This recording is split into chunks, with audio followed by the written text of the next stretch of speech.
Hello everyone, I am Mariel from GED114. In this report, I will be discussing about the use of story as a springboard in grammar lesson. Let us start by defining what is story. A story is a narrative account of an event or a sequence of events. It can be true or fictional, but a good story always has a core element of truth, even if it is fiction. The message the story tells must be true, it must be consistent and authentic. Stories are unquestionably a significant part of children's literature. It is a catalyst for bringing English life. Reading short stories also builds on the foundation of many skills, including reading, writing, listening, grammar, and discussion. Your English students will also see the correct grammar used in various short stories. They will see how sentences are structured and how dialogue is written or used. As you may notice, many students find learning grammar an uphill battle. As a teacher, you have to be strategic. You can spice up your lesson and beat boredom using short story.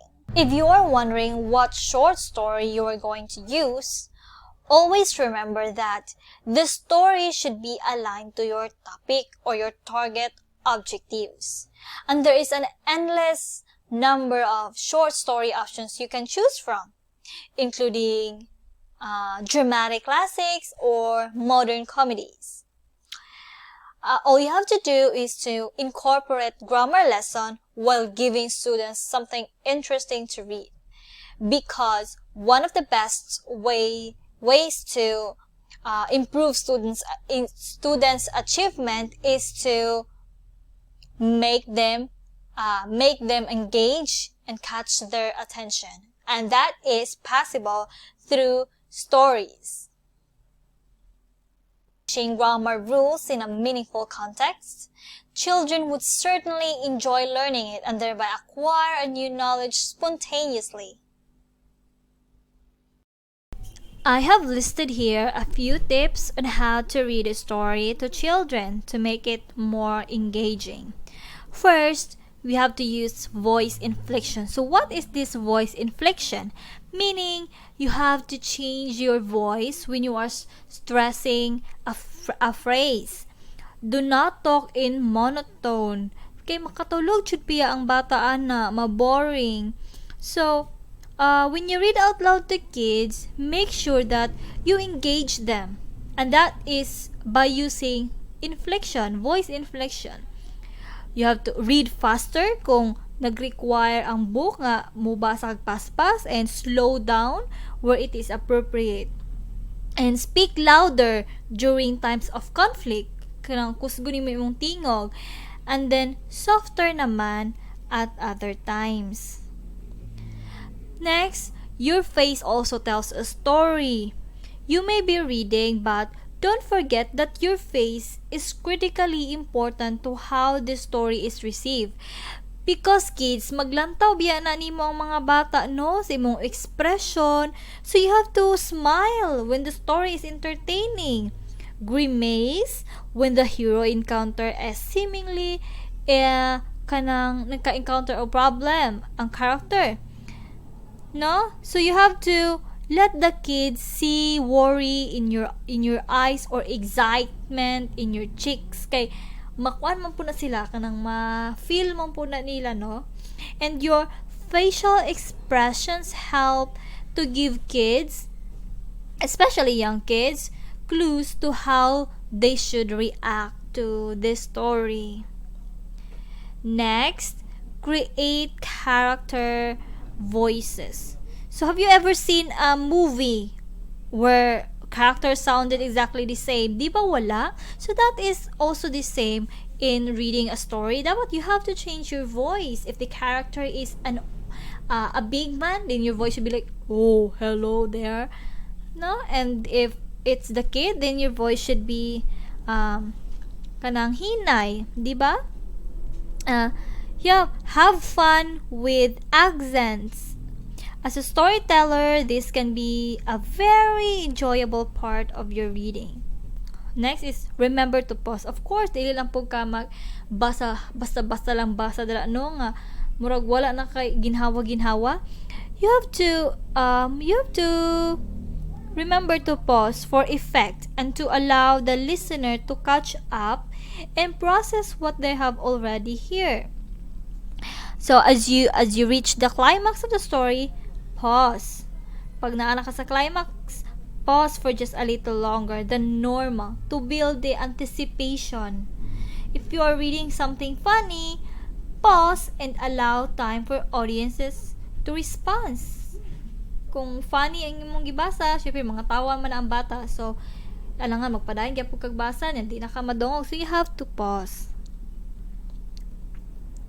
Then, next, don't cover up the pictures. Of course, if you are reading stories and you are using a book, ayaw po taon kabiri ang picture, no? Kaya saan pagkakita sa bata, mo reklamo po biya ng bata nga, ma'am, di may kita sa picture. So, importante nga, dili nimo matabunan ang pictures.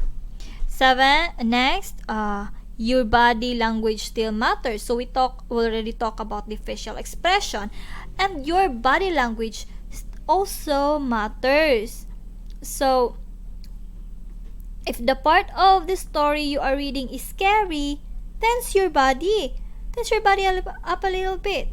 And if it is exciting, bounce a little in your seat.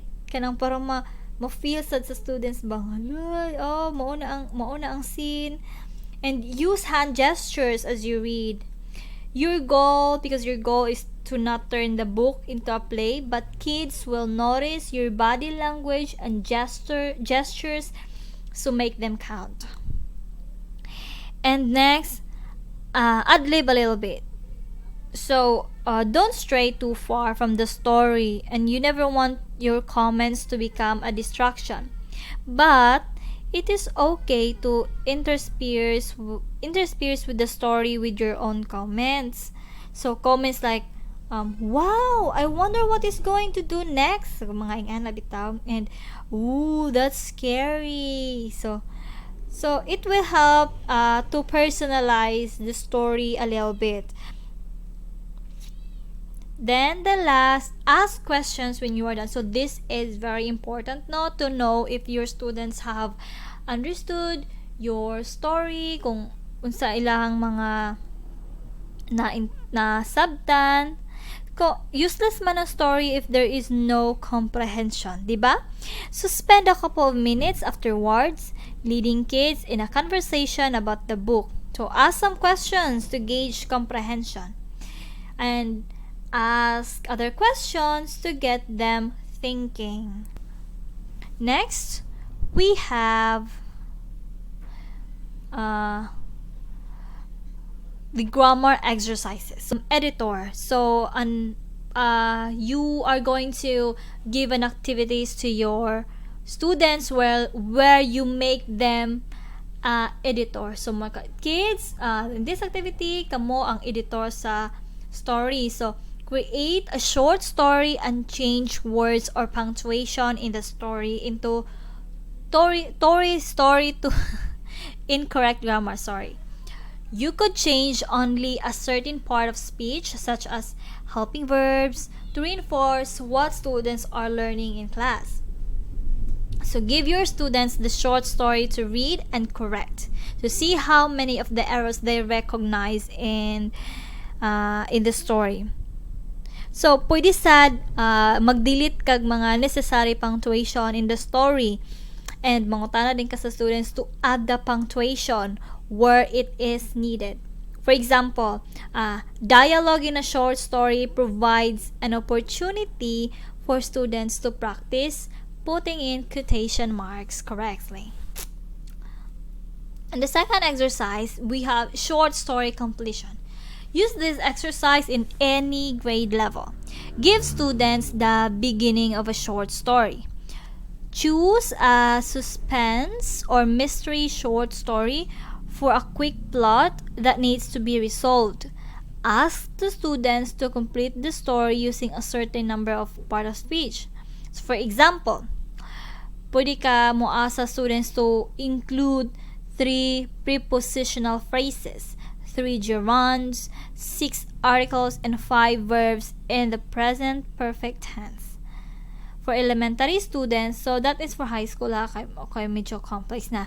For elementary students, simplihan lang natin, choose 1 or 2 criteria for the rest of the story, such as 6 proper nouns or 7 past tense verbs. So, that's all for the grammar exercise. Actually, there are a lot of exercises you can search on the internet, and you may want to explore on what is appropriate for your children or students. If you are still wondering on how we can teach grammar through stories in a virtual or classroom setting, watch this. Good morning, class! Before we start our formal discussion, let me read to you a story. Do you want a story? Okay, now let's start. This story is about the ant and the dove. Once upon a time, a very thirsty ant was drinking water from the river.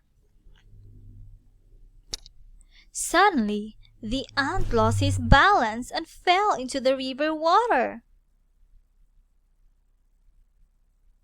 "Help! Help! Help!" cried the ant, but no one could hear his cries. A dove, sitting on a tree nearby, saw that the ant was in trouble. She quickly plucked off a leaf from the tree and dropped it into the water. "Help!" The ant climbed on the leaf. He thanked the dove for saving his life. After a few days, the dove was sitting on a tree. The ant saw a hunter aiming his arrow at the dove. The ant knew that his friend the dove was in danger. He quickly bit the hunter's leg. The hunter cried in pain. "Ouch!" The hunter's arrow missed the dove. This time, the ant saved the dove. The dove thanked the ant for saving her life, and they became friends forever. Moral of the story: one good deed deserves another. Let me ask you this question. Did you understand the story, class? Alright, now let me ask you this question. Who are the characters of this story? Yes, we have the ant, another, the dove, what else? And the huntsman. Very good. Now, where did this story happen? At the river or forest. Very good. What are the things used in the story? You have the cup, and the arrow, right? We have the arrow that was used to hunt the dove. Very good. Now, class, those words or your answers are connected to our topic today, which is noun. So a noun is a word used to describe a name. Let's just place, things, places, things, or people. Okay. That's all for this report. I hope you learned something. Bye!